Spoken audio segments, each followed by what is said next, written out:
Jacqui, first of all, thank you very much for joining us. Obviously an event celebrating women in journalism, football, sports particularly. How did you start your journey into sports journalism and broadcasting? Yeah, maybe my journey's a little bit different to some other people. It's good that we've got an event tonight with 5 of us here who've all got very different routes in, so hopefully we'll be able to inspire some of the females and males who are here tonight with the fact that there isn't really one particular way in. It's just sometimes it's who you know. That wasn't my route, unfortunately. I decided at the age of 27 that I'd had enough of doing jobs I didn't want to be doing, and confining my football obsession to the weekends of playing for my club and watching my team home and away. And when I couldn't play anymore, unfortunately, I thought, I need to be more involved than just on Saturdays watching my team who weren't very good. They're a bit better now, but still. And so I decided to, trying to give you the short version, I decided to do lots of research to find out how you get into working for 5 Live, really. I wanted to be a football reporter for Radio 5 Live, and so I looked at lots of people's biographies, and I started doing hospital radio one evening a week, and doing an evening course in radio production, another one in introduction to print journalism. After 6 months of that, I thought, right, it's definitely what I want to do.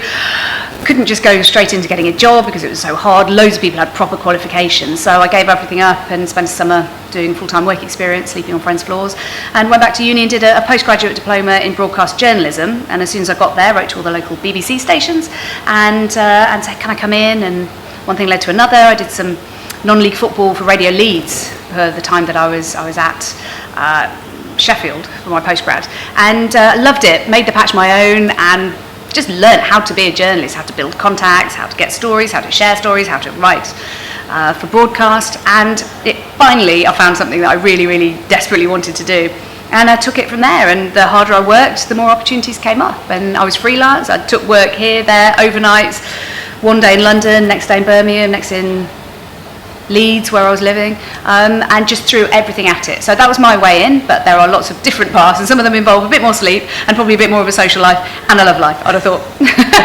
Speaking of sort of how you got into it, what advice would you give to anyone who's looking to get into the industry, specifically those maybe who come from a BAME background or a female like yourself? Yeah, I would say do it. I'd say don't wait to apply for jobs, to start writing, to start broadcasting. You're fortunate enough in this day and age, you've got the internet, suggesting that I wasn't when I was a kid, and also mobile phones. You've got voice recording equipment on mobile phones. You don't need to go out and buy mini disc recorders like we had to, so there's no reason why you can't actually just do it.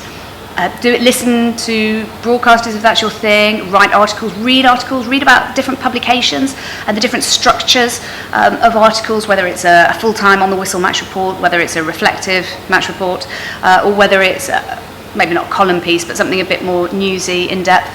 And just do it and build up examples of your work, and try to get them evaluated if you can. If you know anybody, a local journalist or anybody, you might be able to get to read some of the stuff that you're most proud of, that you think you've done the best of. And then keep doing it, get better. And once you've got to a level where you think, okay, I think I could do this, maybe you'll have a journalism qualification, not essential, but certainly helpful. Then once you've got that body of work lined up, then show it to people, send it to people, ask them, can you come in? Can you meet them? Can you shadow? Because it's a lot easier to ask somebody if they can come along and meet them, have a cup of tea or shadow them, than it is to actually get work. And a lot of sports editors will get emails, they'll get CVs going, can I have some work, can I have some work. But actually, you're more likely to get work if you've met somebody first, if you've been in front of them, they've seen you, they've met you, they know actually that you're a good kind of character, the right sort of person they'd want to have in the office, somebody who's determined. You have to be resilient, you have to not care about not having maybe a love life, maybe a social life for a bit, just certainly while you're trying to push your way in there. You've got to make it happen for yourself, and don't go waiting for the letterbox to flap with responses to your applications, because the chances are, sorry to say, they probably won't come.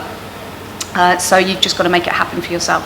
And don't forget freelance work. It's not all about getting jobs, it's about getting work. It could be a morning, it could be an afternoon, it could be initially some shadowing. Anything, just get in there, get in front of people, show people what you can do, work your backside off, and be very nice to people, be very easy to work with, and bring back some stories. That's about it.